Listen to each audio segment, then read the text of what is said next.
यार आपने पहले ही कंस्ट्रेंट लगा दिया। मैं फिर भी आपका बहुत बहुत धन्यवाद और बहुत बहुत आभार। स्पीकर साहब, ऑनरेबल चीफ मिनिस्टर साहब ने 11 मार्च के अपने बजटरी भाषण में एक हाई पावर कमेटी का गठन किया, ये देखते हुए कि 61,000 लोग जो डेली वेजर हैं उनके लिए निपटारा, उनके इश्यूज को देखने के लिए आपने एक हाई पावर कमेटी बनाई। मगर जनाब, आपके माध्यम से मैं ये कहना चाहता हूं, सरकार के पास सारा ही डाटा था, जो उनके इश्यूज हैं, जो उनकी ग्रीवेंसेस हैं, जो उनका स्टेटस है, और जहां तक कि जो फाइनेंशियल इम्प्लीकेशंस हैं, सरकार के पास ऑलरेडी ये सारा डाटा था। मेरा कहने का मतलब यह है कि अगर सरकार चाहती, जहां तक एक कमेटी बनाने की बात है, मैं शाम जी को सुन रहा था, उन्होंने खुद एडमिट किया, उन्होंने कहा when I was minister, when he was honourable Umar साहब जब चीफ मिनिस्टर थे, जनाब उस कमेटी के चेयरमैन भी थे, मगर हुआ कुछ नहीं। मगर कमेटी पे committee, this is an another attempt, एक और अटेम्प्ट कमेटी बना के डिले टैक्टिस, कहते हैं कि justice delayed is justice denied, तो इसी तरह बढ़ रहा है। अगर गवर्नमेंट चाहती, अगर ऑनरेबल चीफ मिनिस्टर साहब चाहते, with stroke of one pen ये कार्य हो सकता था। पिछले दिनों जब मैं एतवार को अपने घर गया तो एक बूढ़ा 75 साल का मेरे पास आया, उसका बच्चा भी था, वो भी डेली वेजर है। उन्होंने कहा कि हमारे बच्चों का भी सोचो। हमने कहा सरकार ने कमेटी बना दी है। ही कोटेड मी वन इंसिडेंस। उन्होंने कहा 1979 में एक इरेशनल तरीके से एडमिनिस्ट्रेटिव यूनिट्स बने, बहुत हाय हल्ला हुआ, तब मैं 35 साल का था, मैंने उस एजिटेशन में पार्ट लिया। एक वजीर कमीशन बना, उस वजीर कमीशन ने 1984 में अमेंड किया, रिकमेंड किया कि एक जिला श्रीनगर को मिलेगा, 3 जिले जम्मू को मिलेंगे। और 84 और 2007 जब गुलाम नबी आजाद साहब चीफ मिनिस्टर बने तो प्रोपोर्शनेट इंक्रीज किया गया। मगर कहने का स्पीकर साहब भाव ये है कि उस कमेटी की रिपोर्ट के बाद, उस रिकमेंडेशन के बाद, इट टुक 23 ईयर्स। तो मेरा चीफ मिनिस्टर साहब से, सरकार से यही है कि with stroke of one pen कार्य हो सकता था, मगर फिर भी जो सरकार ने किया ठीक है। इनके साथ साथ, डेली वेजर के साथ साथ ऐसे कई साथी हैं जो मिनिमम वेजेस से भी नीचे काम कर रहे हैं, उनका इशू भी एड्रेस करने की जरूरत है। इनके अलावा हमारे एसपीओज हैं, आंगनवाड़ी वर्कर्स हैं। एक एसपीओ सर हवालदार से ज्यादा काम करता है, और उसकी सर्विसेज हम लेते हैं from 0 to 15 years, starting from 6,000, 9,000, 10,000, 12,000, 15,000, then 18,000। और मेरा जनाब से, आपके माध्यम से गुजारिश है, ठीक है आपका डोमेन नहीं है, ऐसे ही आंगनवाड़ी वाला है। एक आंगनवाड़ी वर्कर एक जूनियर क्लर्क से ज्यादा काम करती है। जब पेमेंट की बात है, ऑनरेरियम पे बात अटक जाती है। ये दोनों इश्यूज, ठीक है आपका डोमेन नहीं है, but we can always right, this house can always adopt an resolution for that. जनाब, दूसरा, जिस ग्रांट्स पे हम डिस्कस कर रहे हैं, चीफ मिनिस्टर साहब जिस तरीके से इस पूरे बजट में पार्टिसिपेशन कर रहे हैं, जितनी सीरियसनेस और जिस तरीके से पूरे हाउस को अटेंड करते हैं, लगता है ही इज वेरी सीरियस। ये इनिंग्स बड़ी सीरियसली खेल रहे हैं। मेरा चीफ मिनिस्टर साहब से एक निवेदन है, हर वक्त, मैं 2005 से इलेक्टोरल पॉलिटिक्स में हूं, और 2005 से बहुत माइन्यूटली हम वॉच कर रहे हैं कि जब भी बात होती है जम्मू कश्मीर को लेकर, हर बजट में ये बात होती है, we need to tap our tourism potential. Sir ठीक है, कश्मीर में हुआ होगा, जितना हुआ है वो भी ना काफी है, मगर जम्मू की हमेशा बात होती है, जम्मू को हमेशा लॉलीपॉप दिया जाता है, अलग अलग टर्मिनोलॉजी इस्तेमाल की जाती है, चाहे वो वाटर टूरिज्म के नाम पे हो, रिलीजन टूरिज्म के नाम पे हो, एडवेंचर टूरिज्म के नाम पे हो, बहुत सारी बातें आती है। आज जम्मू कश्मीर स्थिति में है, आपका जम्मू श्रीनगर नेशनल हाईवे, लोग आएंगे कैसे? व्हेन यू हैव कनेक्टिविटी, आपकी आज एयर कनेक्टिविटी बेटर हुई है, आपका नेशनल हाईवे प्रोजेक्ट आपका कंप्लीट हो गया है, आपका एक अल्टरनेटिव कनेक्शन सर जो क्या नाम है इसका, खनूर रजौरी पुंछ वाला, वहां से भी वैली को कनेक्शन है।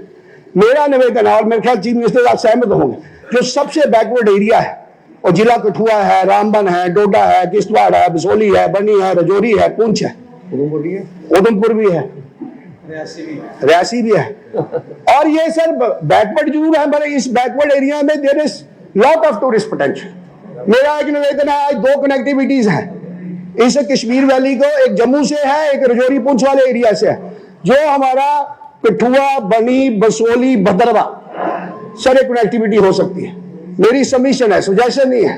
ऑनरेबल चीफ मिनिस्टर साहब को सबमिशन है कि एक प्रोजेक्ट टेकअप किया है ऑनरेबल जितेंद्र सिंह जी ने, 30 उसकी डीपीआर बनी हुई है, 30,400 करोड़ रुपए का प्रोजेक्ट है।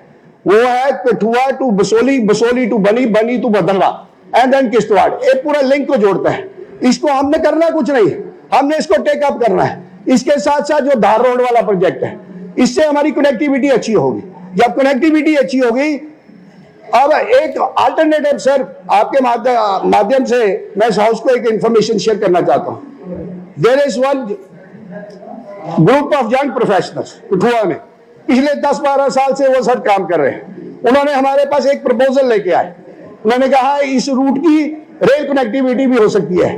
They have proposed 5 phased rail connectivity. वो क्या है, कठुआ से शुरू, अजीजपुर गांव है सर माधवपुर से, अजीजपुर से कठुआ टाउन, कठुआ टाउन से बरवाल, बरवाल से बिलावर, बिलावर से मनवाल, मनवाल पीनी पुल से बसोली, बसोली से बनी और बनी से भद्रवा। सर रेल कनेक्टिविटी होगी और जो रोड कनेक्टिविटी होगी, और जो हमारा सर टूरिज्म सेक्टर है, जहां आप रंजीत सागर डैम से शुरू कीजिए, आपका वाटर स्पोर्ट्स का एक बहुत बड़ा पोटेंशियल है, आपका एडवेंचर स्पोर्ट्स का बहुत बड़ा पोटेंशियल है। चाहिए क्या, एक कनेक्टिविटी। एक कनेक्टिविटी सर हमने कुछ नहीं करना है, जिस तरीके से सीएम साहब काम कर रहे हैं सर, मैंने उन लड़कों का एक प्रपोजल भी लाया है, आपके माध्यम से मैं चीफ मिनिस्टर साहब को पेश करूंगा for the information of house. Sir उन्होंने एक प्रोजेक्ट बनाया है, ब्लूप्रिंट बनाया है sir. This blueprint is not done by any sarkari babus, this is done by young professionals of Kathua. सरकार के the political discourse has changed, we must admit this. इन लोगों ने कोई आंदोलन नहीं किया हमें रेल चाहिए, इन लोगों ने कोई धरना प्रदर्शन नहीं किया, इन लोगों ने एक अनदर सिस्टम ऑफ वर्किंग को अडॉप्ट करते हुए सरकार के सामने एक प्रपोजल रखा है। ऑनरेबल चीफ मिनिस्टर साहब से मेरी रिक्वेस्ट रहेगी सर, सर सर सर 2-4 बातें और sir, very important sir, sir sir Salathia sahab, sir sir sir sir 2-3 sir, I take 2 minutes sir, I take 2 minutes sir. Power की बात है, हर मेंबर ने, ऑनरेबल मेंबर ने पावर को रिलेटेड बातें कही है सर। 2 प्रोजेक्ट्स है वेरी इंपॉर्टेंट, ऊंच मल्टीपर्पज और एक Shahpurkandi, both of similar nature. वो देगा क्या, पीने का पानी देगा, इरिगेशन के लिए पानी देगा और पावर जनरेशन के लिए। मैं पहले भी कहा, आज फिर कह रहा हूं, अगर पुरानी सरकार पंजाब की तरफ बैन ना लगाती काम करने का, तो शापरकंडी आज स्टेज पे ना होता। सर शापरकंडी के लिए मैं इतना ही कहूंगा कि सब कुछ बना है, हमारा एक एग्रीमेंट था, उन्होंने हमें 20% पावर भी देनी थी, आज तक मिली नहीं। आई मे बी रॉन्ग और राइट, गवर्नमेंट कैन चेक। दूसरा सर, पहले हमें मिलता था 100 क्यूसिक मीटर पानी, आज हमें मिल रहा है 1100 क्यूसिक मीटर पानी। जब आप 1100 क्यूसिक मीटर पानी लेंगे सर, आपके पास इस साइड इंफ्रास्ट्रक्चर नहीं है, आपकी स्कीम कोलैप्स हो जाएगी। सर जहां तक उज मल्टीपर्पज की प्रोजेक्ट की बात है, 100 साल पहले सर इसकी नींव रखी गई। ऑनरेबल चीफ मिनिस्टर साहब सुन रहे हैं, 2008 में स्पीकर साहब 2008 में इसको नेशनल प्रोजेक्ट बनाया गया, और 2008 के बाद पहली बार इसकी डीपीआर बनी 2013 में, फिर 17 में, फिर 19 में, फिर 22 में, विद द कॉस्ट ऑफ 3631 5850 9,600 कुछ। आज सर उसकी कॉस्ट बनी है 11,000 करोड़ रुपया।